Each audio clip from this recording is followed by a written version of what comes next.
Greetings, everyone. This is Phil Amerson again with the To Be and Do podcast.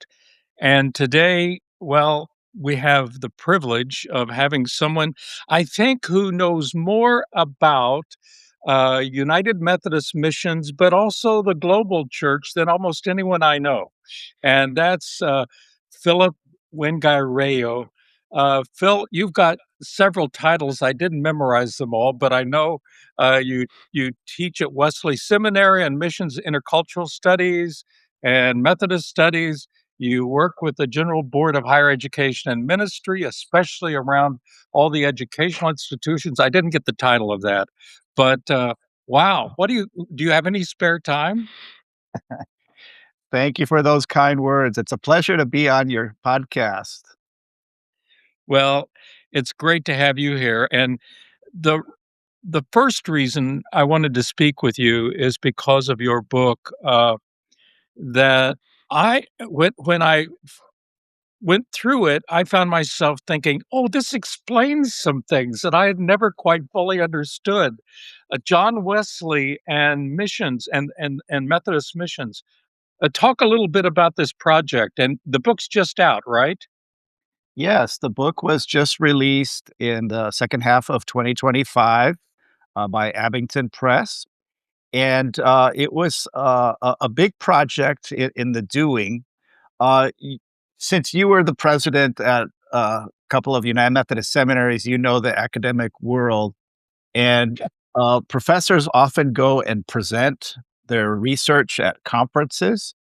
And so I did this over 2 or 3 years and started to realize a pattern. I would research I wanted to find out what were the origins of Methodist missions, and so I would look at John Wesley, but then I would realize that he actually, started on the wings of other people. There were traditions before him, the Church of England, the Roman Catholic Church, the Moravians, and so he learned from them. And then, in the timeline, I kinda moved forward. Well, what happened after John Wesley? And I started looking at Thomas Coke. So, after a few of these conference papers, I thought, "Well, hey, there's a theme to this." And so I started putting together an outline and proposed it to a press, and, that's how the book came about. Well, that's great. And I found myself thinking about Wesley himself had been a missionary, but he also was hesitant about missions. Talk a bit about that. Yeah, that's a great story. And actually, you mentioned that John Wesley was a missionary. There's a bit of a debate on that. Oh, I live in Silver Spring, Maryland, just outside of DC, and, as a part of my research, I went to the Library of Congress, and Wesley is a member of the Church of England. When he was in Georgia, he related to a couple of different societies. So there was the, Society for, the promotion of Christian knowledge that largely produced literature, and, there was the Society for the propagation of the gospel, uh, in other parts of the world. And I went to their journals that are held in England and also at the Library of Congress in Washington. And it's interesting that he is listed as a missionary, but with no salary. And so mhm. he eventually, or he at first he went as a volunteer. He wanted to go and evangelize the Native Americans in the colony of Georgia. And he was on the ship when the board met and they decided to call him a missionary, but Oh, he didn't accept any money for it. He was a volunteer. So wow. you can really debate whether he was technically a missionary, because that wasn't the title that he used. You know, what's interesting, as I heard you talking about that, the SPCN, Society for Promotion of Christian Knowledge, has a long history, doesn't it? That continues. Yes, it's still an active printing press today, and there was a missionary in the Church of England by the name of Thomas Bray who came to Maryland, and he noticed that the Native American children weren't receiving any education. The children for the enslaved Africans weren't receiving any education, and so he was moved by that. And so he's the one that founded the society to produce literature and send missionaries to serve Native American and African Americans. Amazing. So, Wesley, when did he find out he was a missionary, or did he? Well, he was on the ship when the board met and called him a missionary, and so in their journals, he's listed there, and there are several missionaries that were sent to places like the Bahamas and Barbados, Potatoes, and yeah, he's listed there as Georgia, but with no compensation. I'll be darned.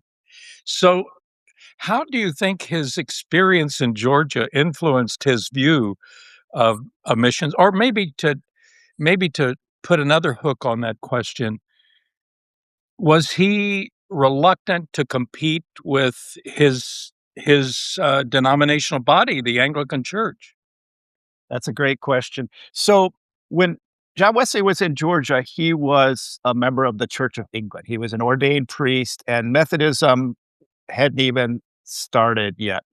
And so, as you and your listeners know, he had a frustrating experience in Georgia. You know that he had the romantic entanglement with Sophie Hopke, and he was brought up on charges for not serving communion to Sophie Hopke.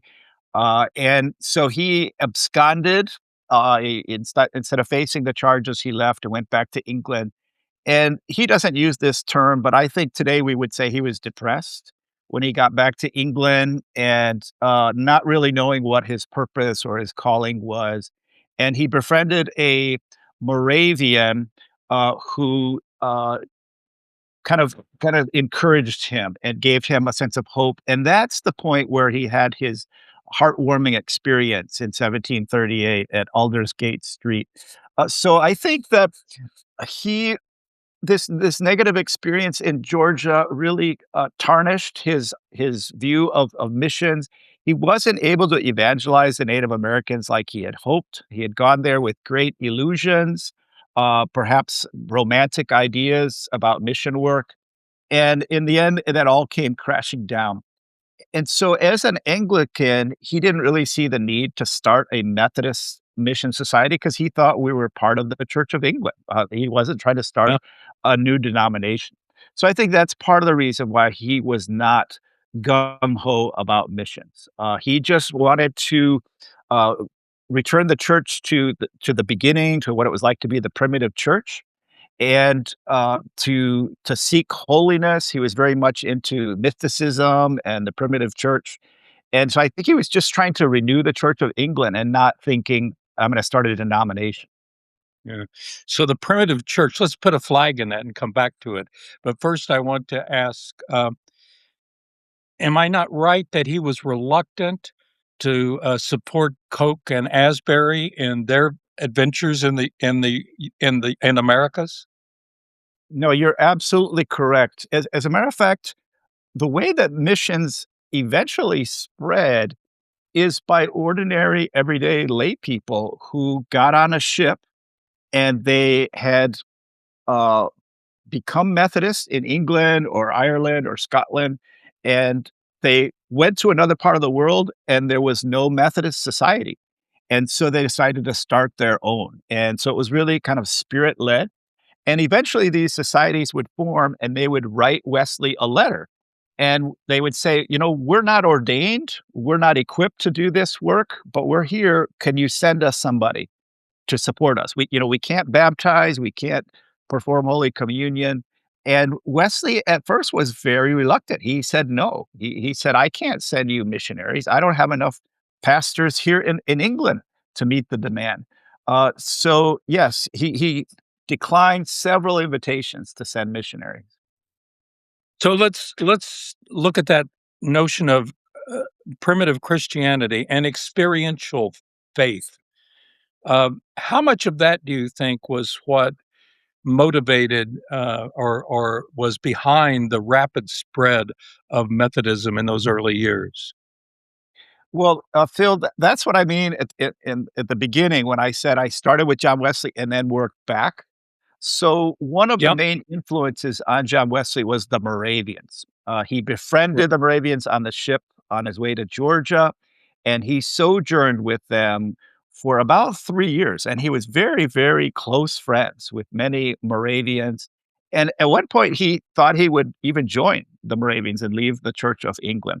Wow. So one of the streaks within Moravianism is pietism, and so there was a pietist revival going on in Europe, and so that, I think, influenced Wesley to have this heartwarming experience, kind of a religion of the heart instead of a more of an intellectual, um, belief system, and I think that was at the heart of especially these lay people who traveled around the world, they had caught this fire, and they wanted to go and spread it wherever they went. Yeah, we've in more recent years, I know you know this, in your work in theological education, which has been deep and broad. We talk about Methodism as focusing on knowledge and vital piety, the two hand in hand. And it seems to me that while Wesley was moved toward and influenced by and had his own Aldersgate experience, he also never quite gave up on the importance of knowledge and education. Absolutely, and, that's something that he learned from the Moravians as well, because they had schools and universities where they trained people to be missionaries, and so he took that curriculum, and when he started the Kingswood School, which is in Right. Bath, England today, he used that much of that same curriculum that he learned from the Moravians. So I think you're absolutely right. He had that balance between heart and mind. And that's been an ingredient, part of our DNA that has gone all around the world. So one of the stories that I tell in the book, talking about education, is the story of a man by the name of Boston King. He was born near Charleston, South Carolina, into slavery, and he was illiterate. Uh, Eventually, when the American Revolutionary War started, the English made an offer to all the enslaved Africans and said, "If you will come and fight on our side, we will guarantee your freedom." So Right. Boston King, he went out on a horse, from one of his master, and he eventually crossed over the enemy's line, and he said, "Well, there's no turning back. If I go back, I'm gonna get whipped." So he kept going, and he decided to join the British forces. He didn't see combat, he was more of a spy and a messenger, and so he was with the British, and then when the British lost the war, he and many other enslaved Africans who had accepted this offer were worried that they were gonna get re-enslaved. And in fact, there was, signposts, with the physical traits of the Africans who had left their masters, and they were bounty hunters who were trying to get them back. So, Boston King realized that he had to go north, and so he found his way to New York City, and there, the British negotiated the ceasefire with George Washington, and the British agreed to honor their promise. And so there was about 3,000 formerly enslaved Africans who were in this book. It was called the Book of Negroes, and it had their approximate age, their name, their physical traits. And so the British found safe passage for these 3,000 formerly enslaved Africans to go to Nova Scotia, England, and Right. Boston King was one of them, along with his wife, Violet King. They found Wow. their way to Nova Scotia, and there was a Methodist missionary who was from Maryland by the name of Freeborn Garretson. And Right. so Thomas Koch, from the conference in Baltimore, named him a missionary to Canada, or what we call Canada today. Freeborn Garretson met Boston King and his wife, Violet. She converted to Methodism under the ministry of Freeborn Garretson, and Freeborn Garretson gave Boston King a church to serve a church in Nova Scotia. So by this time, the English were very concerned with the well-being of these formerly enslaved Africans, and they were called Black Loyalists because they were loyal to the British Crown. Right. And so coming back to the story of Kingswood School, Boston King was illiterate, and so he started to teach. And So Thomas Coke said, well, if you're going to teach, you need a formal education. And so at this time, Thomas Coke was trying to start a colony in Sierra Leone and send missionaries to Sierra Leone. So this was the first Methodist work on the continent of Africa. And there were several ships that went from Nova Scotia to start the city of Freetown. Freetown because it was a utopian colony where blacks and whites would be free. They would all get a plot of land. They would all have the right to vote and participate in government. So Boston King and his wife Violet were a part of those first settlers where blacks and whites went to start the colony of Sierra Leone. Thomas Coke invited Boston King to come to Kingswood School in Bath and get a formal education. He went there for 2 years, studied, and so Boston King, Black Methodist preacher, was the first Methodist to preach and teach in the continent of Africa. And it was due to this worldwide connection of Methodist education. Wow, what a story. Wonderful story. And it causes me to leap in a direction that you might understand better than most of our listeners, even if they're United Methodists. And that is the place and role of the Evangelical United Brethren Church. Because I know in places like India and in West Africa, they had a remarkable kind of mission. I found myself often wishing that many of our church structures we had borrowed more from the EUB than the old Methodists. But can you tell some of that story as well? Yes. As a matter of fact, when I launched my book, I live about 45 minutes from Otterbein United Methodist Church in Baltimore, which is the oldest continually in use church in the city of Baltimore, which is saying something. Uh, Philip Otterbein, the founder of the EUB denomination, uh, was mainly working with the German-speaking population in the American colonies, and he befriended Francis Asbury and was present at the Christmas conference in Baltimore in 1784 when the Methodist Episcopal Church was founded. And so Methodism and the Evangelical United Brethren tradition, they work together parallel, although they had slightly different structures and theologies. But when language was no longer a factor, eventually they were merged together, as you know, at the Uniting Conference in Dallas in 1968. So at that time, Methodist missions had to figure out what to do because there were all these EUB missions around the world. And so the Board of Global Ministries became the General Board of Global Ministries, and they work with all these mission churches around the world. But I agree with your statement because the EUB were ahead of the Methodists in allowing these churches to become autonomous. Yes. And so around the world, they don't have these kind of these old holdovers of this colonial structure. Methodists were a little slow in granting these churches autonomous, where the EUB was ahead of the game.